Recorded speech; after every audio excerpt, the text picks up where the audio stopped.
Hello વિદ્યાર્થી મિત્રો, એજ્યુકટેકનો ચેનલમાં આપનું સ્વાગત છે. આજે આપણે શીખીશું ધોરણ 7 વિષય વિજ્ઞાન પાઠ 2 પ્રાણીઓમાં પોષણ. પાઠ 2ના સ્વાધ્યાયના પ્રશ્નોના જવાબની અહીં આપણે સમજ મેળવીશું. તો ચાલો શીખીએ પાઠ 2 પ્રાણીઓમાં પોષણ.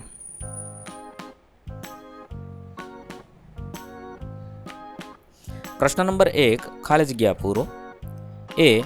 ખાલી જગ્યા અને ખાલી જગ્યા એ મનુષ્યમાં પોષણ માટેના મુખ્ય તબક્કા છે.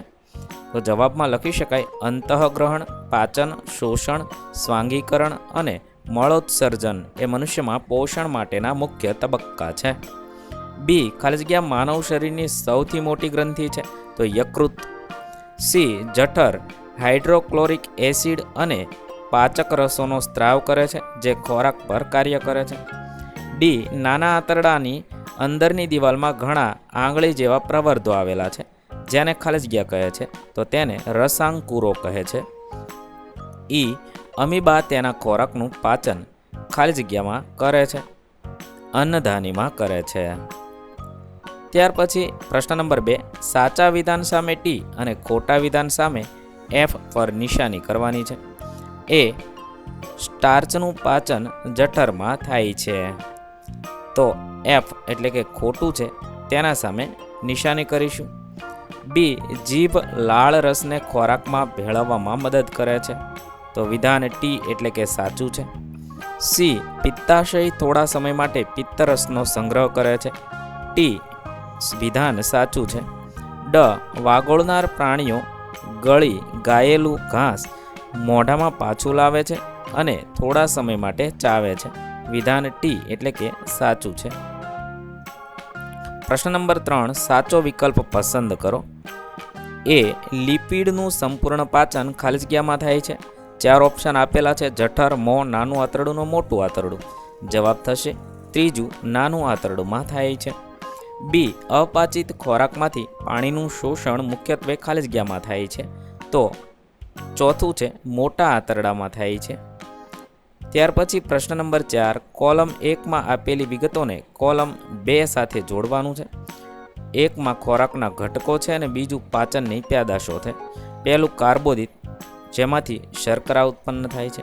પ્રોટીન, જેમાં એમિનો એસિડ, ચરબી, ફેટી એસિડ અને ગ્લિસરોલ ઉત્પન્ન થાય છે.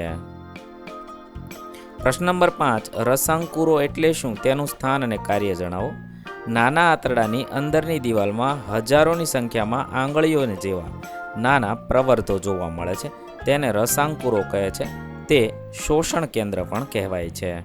તેનું સ્થાન નાના આંતરડાની અંદરની દિવાલમાં આવેલા હોય છે. તેનું કાર્ય, રસાંકુરોનું કાર્ય પાચિત ખોરાકની શોષણ સપાટીમાં વધારો કરે છે. આથી નાના આંતરડામાં ખોરાકનું શોષણ સરળતાથી થાય છે. પ્રશ્ન નંબર 6, પિત્ત ક્યાં ઉત્પન્ન થાય છે? ખોરાકના કયા ઘટકનું પાચન કરવા માટે તે જવાબદાર છે? પિત્ત યકૃતમાં ઉત્પન્ન થાય છે. તે નાના આંતરડામાં થતા ચરબીના પાચનમાં મદદ કરે છે. પ્રશ્ન નંબર 7, એવા કયા કાર્બોદિત ઘટકો છે જેનું વાગોળનાર પ્રાણીઓ પાચન કરી શકે છે પરંતુ મનુષ્યો કરી શકતા નથી? શા માટે? ઘાસમાં સેલ્યુલોઝ નામનો કાર્બોદિત પદાર્થ હોય છે. વાગોળનાર પ્રાણીઓ સેલ્યુલોઝનું પાચન કરી શકે છે, જ્યારે મનુષ્ય સેલ્યુલોઝનું પાચન કરી શકતા નથી. કારણ કે વાગોળનાર પ્રાણીઓમાં નાના આંતરડા અને મોટા આંતરડા વચ્ચે કોથળી જેવી રચના આવેલી હોય છે, જેને અંધ્રાંત્ર કહે છે. અહીં સેલ્યુલોઝનું પાચન કરતા બેક્ટેરિયા આવેલા હોય છે, જે મનુષ્યમાં આવેલા નથી. આથી વાગોળનાર પ્રાણીઓ ઘાસમાં રહેલા સેલ્યુલોઝને પચાવી શકે છે. પ્રશ્ન નંબર 8, આપણને ગ્લુકોઝમાંથી શા માટે તાત્કાલિક ઉર્જા મળે છે? ગ્લુકોઝ કાર્બોદિતનું સરળ સ્વરૂપ છે. ગ્લુકોઝને ખોરાક તરીકે લેવાથી તેને પાચનના તબક્કામાંથી પસાર થવાની જરૂર નથી. તે સીધો જ રુધિરમાં શોષાઈ શકે તેવો પદાર્થ છે.